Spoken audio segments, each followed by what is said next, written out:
Esto, pues el aceite esencial más tóxico que haya, hacen falta como unos 12 gramos, una botellita de estas, más o menos, en un adulto de 70 kilos, de una sola vez. Ya digo, se hace con ratas. El organismo humano, el metabolismo humano, no es igual que el de una rata. No nos intoxican las mismas cosas. Las cosas que son tóxicas para las ratas no lo son para los humanos y viceversa. Hay muchos productos que son venenosos o son cancerígenos para una rata y algunos. Y para un humano no, y viceversa, porque tenemos metabolismos diferentes. Bien, pero eso es como funciona la ciencia hoy en día. Entonces han determinado que pues un aceite esencial determinado, lavanda, pues hacen falta, yo que sé, 70 gramos, ahora no recuerdo, me perdonan, estoy diciendo así a voz de pronto, 70 gramos para un adulto de 70 kilos. Cuando yo me hago un masaje, cuando una embarazada se hace un masaje al 2%, que es lo que se suele usar de aceite esencial, la cantidad que penetra son miligramos. Pongamos, no sé, 100, 200 miligramos como máximo. Si la dosis letal son 70 gramos o 50 gramos, es igual, aunque sean 10 gramos. Imagínense ustedes el umbral de seguridad que tenemos, lo lejos que estamos de llegar a una intoxicación a través de la piel. Pues esto es lo que hay. Y se sigue diciendo que los aceites esenciales son muy peligrosos para las embarazadas. No tiene ningún sentido porque ni los ingieren, ni los ingieren en cantidad suficiente como para que lleguen a una toxicidad. ¿Vale? Entonces, ¿a qué viene todo este rollo? ¿Por qué se está diciendo esto? ¿Por qué los niños no pueden usar aromaterapia? ¿Por qué las embarazadas no pueden usar aromaterapia? ¿Por qué la gente que es hipertensa no puede usar aromaterapia? Porque estamos haciendo como el loro, repetimos sin saber lo que estamos diciendo. ¿Y qué pasó en los años 50, como decía antes? Pues que cuando empezó la aromaterapia no se conocía qué efecto pudieran tener los aceites esenciales, ni sobre la embarazada ni sobre el feto. No se conocía, no se sabía. Entonces se empezó a aplicar mucho en masaje, en estética, en tratamientos de belleza, en tratamientos relajantes, sobre todo porque la aromaterapia funciona muy bien como relajante. Se empezó a aplicar y como medida, digamos, de precaución, se empezó por parte de los profesionales y de las escuelas a decir, bueno, como esto no sabemos si es o no es tóxico o peligroso, por si acaso vamos a decir que, claro, que como son muy potentes, que son muy poderosos tal y cual, vamos a decir que mejor no se usen en las embarazadas. Y lo que empezó siendo una medida de precaución acabó siendo una gran verdad. ¿Sí? Se empezó, bueno, por precaución mejor que no los usemos, por precaución mejor que no los usemos en embarazadas, y al final pues acabó siendo las embarazadas no pueden usar aceites esenciales porque son muy peligrosos. Esto es lo que pasó, y esto es lo que hoy, en el 2013, sigue ocurriendo en gran parte del mundo al hablar de aromaterapia y embarazo, que se sigue considerando incluso en estamentos médicos, porque hay hospitales, por ejemplo en el Reino Unido, que hace décadas que tienen protocolos de aromaterapia, y aromaterapia también en obstetricia, en salas de parto y demás, tienen la aromaterapia en tratamientos médicos por vía externa, pero incluso mucho personal médico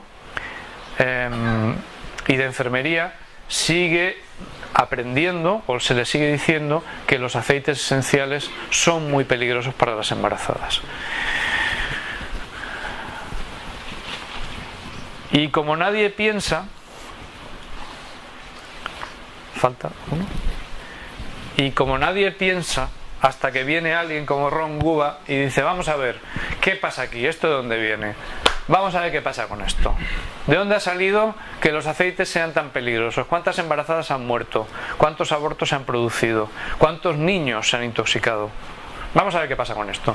Y el tío va y se pone manos a la obra y empieza a investigar y se da cuenta que lo que ha pasado es que, como no se sabía si podían producir daños o no los aceites esenciales, en su día se optó por la prudencia de vamos a no usarlos, ni en embarazadas ni en niños, porque no sabemos si la embarazada o el feto puede dañarse por el empleo de aceites esenciales.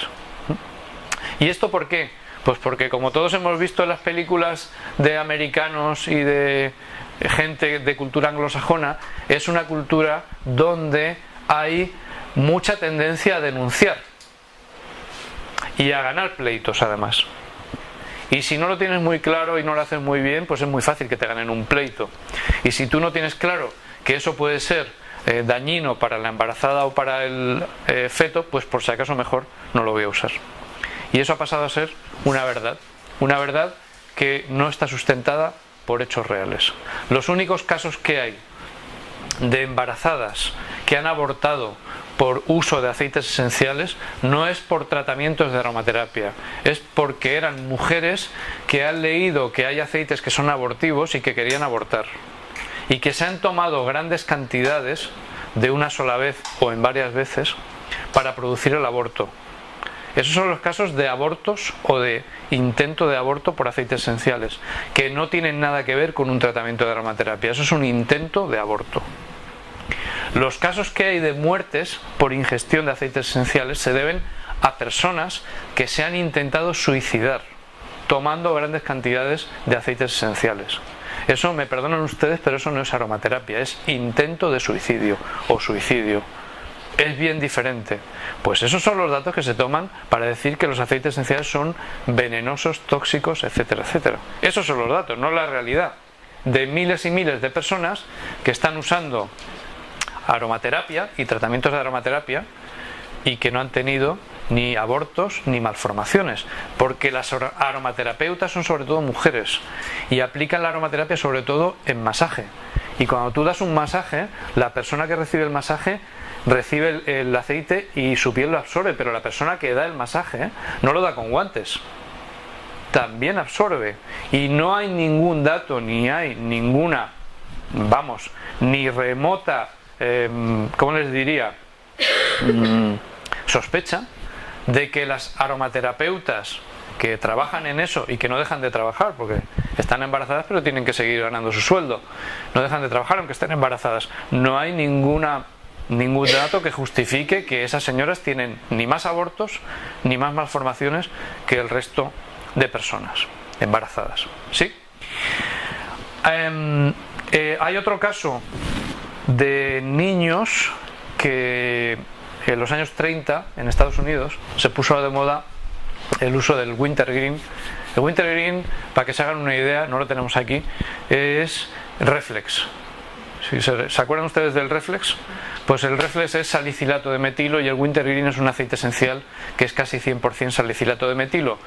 Es un aceite esencial que va muy bien para dolores musculares, para contracturas, para dolor en general, y que en Estados Unidos, en sitios así rurales, se usaba mucho, la gente lo tenía en casa pues porque era muy efectivo y para los trabajos digamos físicos duros iba muy bien.